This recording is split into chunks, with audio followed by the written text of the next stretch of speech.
Assalamualaikum warahmatullahi wabarakatuh. Kembali lagi di channel aku, Sinawang. Nah, kali ini aku nggak akan bahas materi ya guys. Aku tuh pengen share ilmu yang aku dapetin.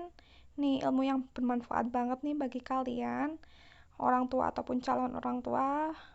Ilmu parenting. Nah, aku baca-baca sekilas di buku ya, itu bagus banget tuh bukunya. Tentang parenting itu apa aja sih. Nah, ini aku akan kupas satu persatu. Oke, let's check it out. Jadi aku pengen ringkes aja ya, apa sih yang ada dalam ilmu parenting itu. Dan ada beberapa hal, karena aku juga belum berpengalaman ya, jadi mungkin kurang ngeh gitu. Tapi oke lah, baiklah. Ini sesuai dengan kebutuhan dasar anak. Anak itu butuh apa aja sih ya? Perlu kita sadari dan kita renungkan bahwa anak itu butuh waktu. Nah, yang pertama penting banget nih. Sebisa mungkin orang tua itu memberikan waktu yang leluasa dengan anaknya. Dan kalau orang tuanya sibuk, harus ya menyempatkan waktu lah, setidaknya bertemu dengan anaknya, menyapa dengan anaknya. Dan yang kedua, yang tak kalah pentingnya tuh juga ada kebutuhan dasar berupa sentuhan. Nah, jadi balita itu ataupun anak ya, itu tuh pengen juga disentuh oleh orang tuanya. Karena apa? Sentuhan itu menimbulkan kedekatan atau bonding attachment antara orang tua dan anaknya, menimbulkan kedekatan gitu ya. Dan yang ketiga, yang tak kalah pentingnya itu adalah komunikasi. Dan komunikasi ini harus terjaga dengan baik ya. Jangan orang tua itu walaupun sibuk itu marah-marah ataupun ya menyalahkan kepada anaknya, karena kan anak tuh cerminan dari orang tua. Jadi jangan salahkan anak, tetapi bercerminlah apakah kita sendiri itu sudah benar atau belum gitu sebagai orang tua. Ya, oke, itu ada kebutuhan dasar anak. Kemudian nih hal-hal yang penting yang pernah aku catat ya. Yang pertama itu adalah mengetahui pola tidur anak. Nah, ini pola tidur anak tuh yang bagusnya untuk masa pertumbuhan ya. Ini antara 0 sampai 2 tahun nih bagus banget nih. Karena pada saat anak usia ini dia tuh mengalami perkembangan yang cukup pesat gitu.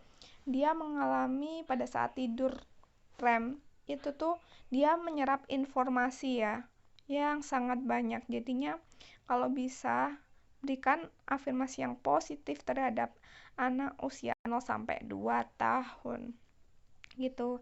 Nah, oke, selanjutnya itu adalah dongeng. Nah, kita jarang banget ya orang tua itu membacakan dongeng pada anaknya gitu. Nah, ini penting banget guys, soalnya banyak banget manfaatnya. Apa aja sih manfaatnya? Dan kalau manfaatnya yang pertama itu untuk meningkatkan kecerdasan anak tuh. Meningkatkan kecerdasan anak karena di dalam dongeng kan anak bisa berimajinasi. Imajinasinya tinggi ya kalau anak itu masihan. Dan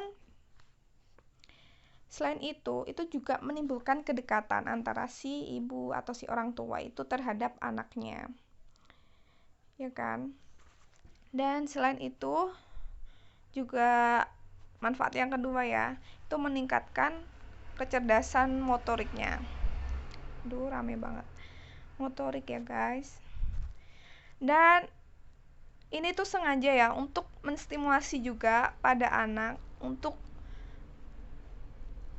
pintar menstimulasi untuk senang dalam membaca juga. Karena membaca kan juga jendela dunia ya.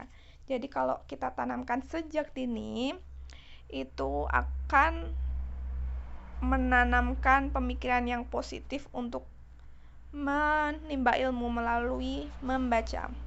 Nah, yang ketiga selanjutnya ada kurangi TV ya. Kurangi TV karena TV itu banyak negatifnya daripada positifnya, guys. Karena apa? Kalau anak itu udah terpapar TV, dia akan konsentrasinya menurun. Karena di dalam TV kan, itu tuh banyak animasi atau gerakannya, ada audio visualnya. Dan apabila pernah nggak sih kalau anak itu nonton TV, orang tuanya manggil-manggil, itu nggak diperhatiin. Jadinya, nah salah satu kekurangannya tuh kayak gini, menurunkan konsentrasi, dia nggak mau jawab gitu kan, karena terfokus pada hal-hal yang mereka lihat dan mereka dengarkan. Dan selanjutnya itu ada kekurangannya ya, yaitu menurunkan daya ingat dah. Menurunkan daya ingat. Karena kan informasi di TV sekarang kan banyak yang hoax. Kemudian ya apa ya, nggak begitu bermanfaat gitu loh masihan bagi anak-anak. Karena anak-anak tuh pada saat anak-anak pertumbuhannya kan difokuskan pada main-main. Jadi untuk melihat peran di TV ataupun animasi di TV tuh kayak nggak berguna gitu loh guys.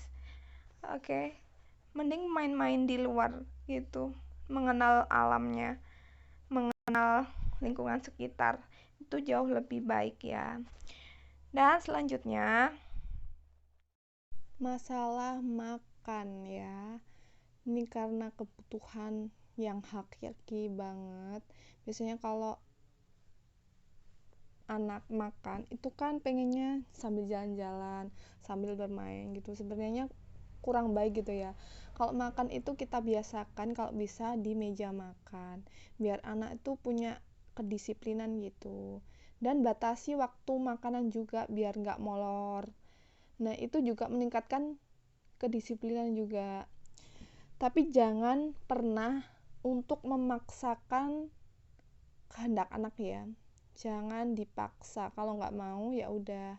Tapi berikan kebebasan juga dalam memilih menu makanan. Jadi dia bisa memilih mana menu yang makanan yang pengen dia makan gitu. Berikan opsi gitu.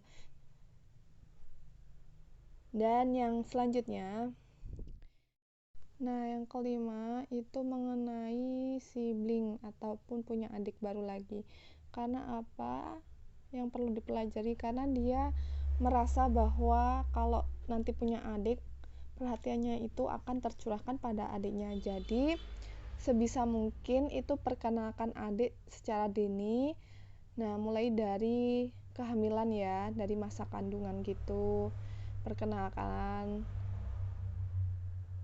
Nah ini loh adiknya, jadi bercerita tentang adiknya, tentang kakaknya, keuntungan menjadi kakak tuh gimana gitu. Jadinya si anak tuh lebih mengerti dan lebih bisa menerima gitu loh. Kemudian jangan sekali-kali bandingkan ya antara adik dan kakak, karena setiap orang tuh punya karakteristik sendiri-sendiri, dan kita pun sendiri orang dewasa aja nggak mau dibanding-bandingkan, apalagi anak kecil ya. Oke. Dan kalau udah menjadi orang tua nih harus adil, jangan berorientasi pada adik aja, jadi kakak juga harus diperhatiin, jadi harus bersikap sama. Takutnya kalau nanti adiknya terlalu diperhatiin, takutnya kakaknya kurang perhatian dan adiknya tuh jadi sedikit manja gitu. Oke, itu aja ya yang bisa aku sampaikan. Semoga bisa bermanfaat. Jangan lupa untuk subscribe, like, dan komen. Makasih.